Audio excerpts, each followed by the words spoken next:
જામનગરમાં રંગમતી નદી પર રિવરફ્રન્ટ પ્રોજેક્ટનું પ્રથમ તબક્કાનું કાર્ય આરંભ થઈ ગયું છે ત્યારે જામનગર ઉત્તરના ધારાસભ્ય રીવાબા જાડેજાએ આજે સાઇટ વિઝિટ કરી સમગ્ર કામગીરીની સમીક્ષા કરી હતી.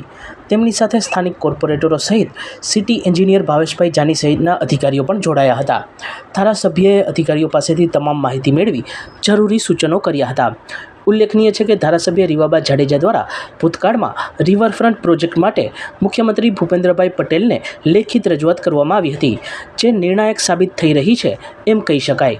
આજે રીવાબાએ મીડિયા સાથેના સંવાદમાં શહેર માટે આ પ્રોજેક્ટની ઉપયોગિતાનો ઉલ્લેખ કરી મુખ્યમંત્રી ભૂપેન્દ્રભાઈ પટેલનો પણ આભાર વ્યક્ત કર્યો હતો.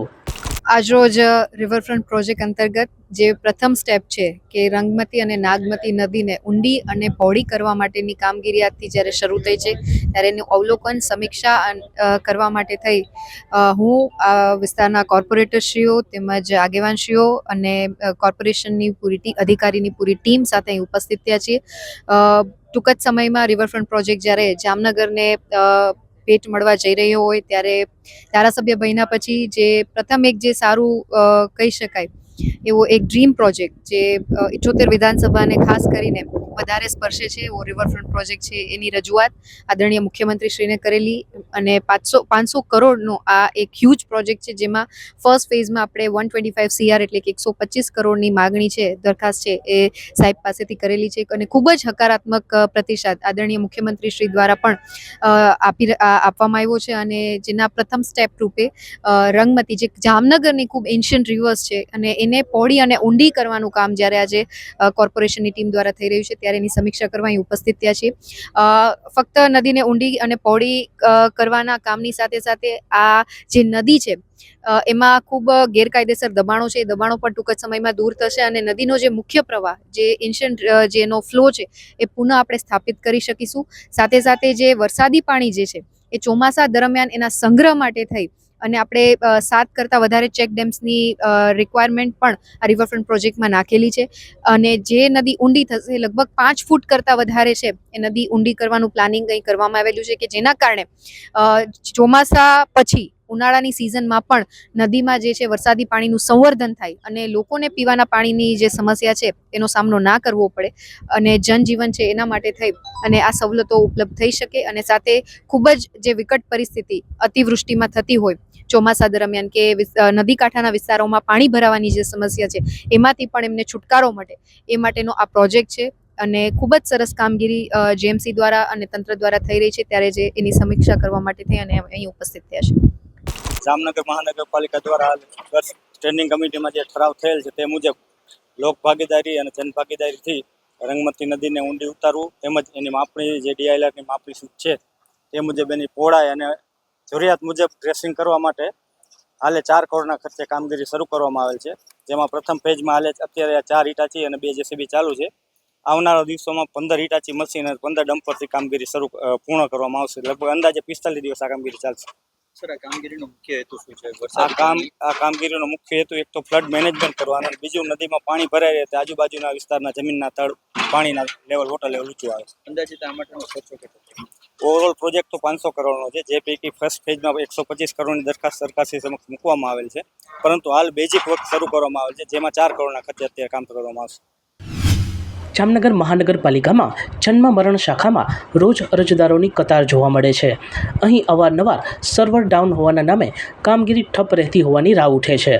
આજે પણ સર્વર ડાઉન હોવાનું કહી દાખલો કાઢવાની બારી બંધ કરી દેવાતા અરજદારો પરેશાન થયા હતા.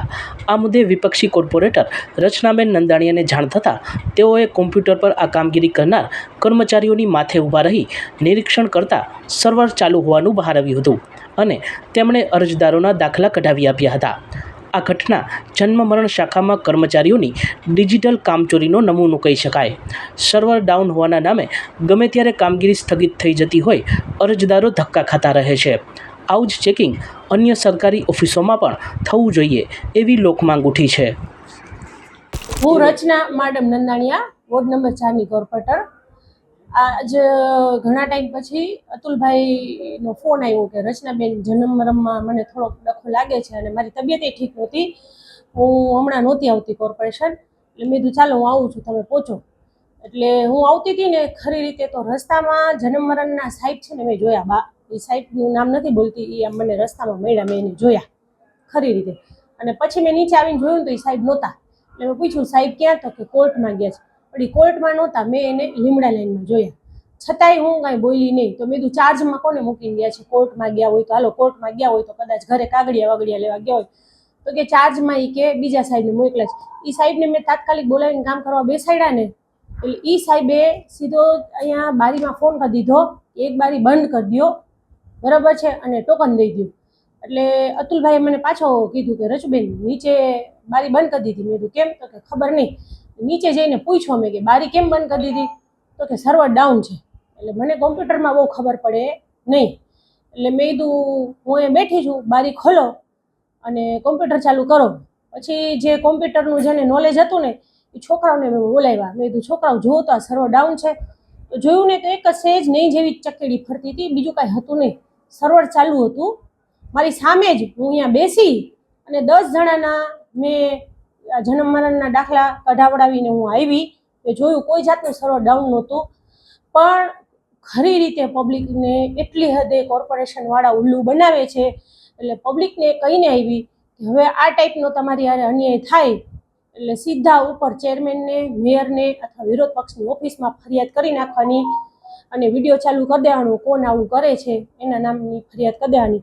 અને બારી ચાલુ કરાવી અને કહી દીધું ચોખ્ખા શબ્દમાં કે જ્યાં સુધી લંચ ના પડે ને ત્યાં સુધી આ બારી બંધ ન રહેવી જોઈએ. અને ફરીથી અમે બધાના જન્મ મરણના દાખલા ચાલુ કરાવડાવ્યા. આજે કેટલા લોકો બહાર ઊભા હતા? બારે ઘણા બધા હતા, ઘણા બધા, જે મેં ગણ્યા નહોતા પણ ઘણા બધા હતા. હા.